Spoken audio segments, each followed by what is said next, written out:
Hello doctors, आज हम एक केस डिस्कस करेंगे, एक्यूट केस ऑफ फीवर। ये मेल पेशेंट 36 ईयर ओल्ड है और इसको 2-3 डेज से फीवर चल रहा है और इसकी फैमिली में सभी को फीवर हो रहा है। इसके ब्रदर की फैमिली और इसकी मदर को, इसकी वाइफ को फीवर चल रहा है क्योंकि ये फैमिली, पूरी फैमिली मेरी पेशेंट है। तो इसने मुझे बताया कि डॉक्टर साहब मेरे को भी फ़ीवर हो रहा है और उसने बताया कि जब मुझे फ़ीवर होता है तो उस टाइम मुझे सांस में तकलीफ़ होने लगती है और मुझे रेस्पिरेशन डिफ़िकल्ट लगती है और मुझे सांस लेने में दिक्कत शुरू हो जाती है फ़ीवर के दौरान। और दूसरा उसने बताया कि मेरी पूरी बॉडी से सेक निकलता है, बॉडी से हीट निकलती है और मुझे बहुत आग जैसा और सेक फील होता है मेरी पूरी बॉडी से।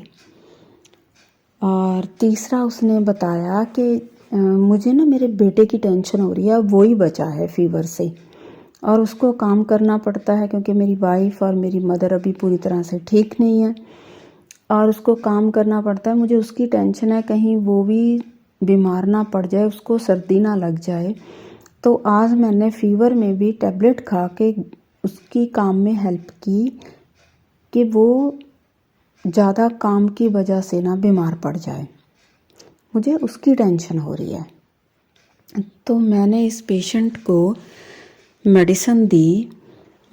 इस पेशेंट को मैंने एक भी क्वेश्चन नहीं किया, जो वो बोला मैंने उसको लिखा और उसके रूब्रिक लगाए और एनालिसिस किया और पेशेंट ठीक हो गया।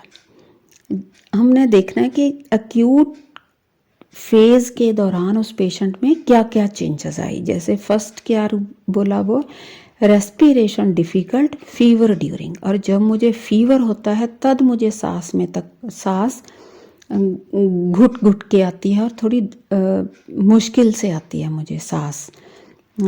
और दूसरी बात उसने बोली कि मेरे से आग निकलती है, मेरी बॉडी से हीट निकलती है। Delusion fire, flame of fire seems passing through him, और डिल्यूजन फायर। और नेक्स्ट रूब्रिक मैंने लिया, cares full of relatives about, anxiety health about relatives of, क्योंकि उसको अपने बेटे की टेंशन हो रही है और उसकी केयर भी कर रहा है वो। तो मैंने इन सभी रूब्रिक्स को लिया और एनालिसिस किया तो मेडिसिन फॉस्फोरस निकली। और जो रूब्रिक है delusion fire, flame of fire seems passing through him में सिंगुलर है ये फॉस्फोरस का रूब्रिक। और मैंने इस पेशेंट को फॉस्फोरस 30 दी और वो ठीक हो गया और बहुत ही रिमार्केबल रिज़ल्ट मिला मुझे और बहुत ही जल्दी ठीक हुआ पेशेंट। Okay, thank you.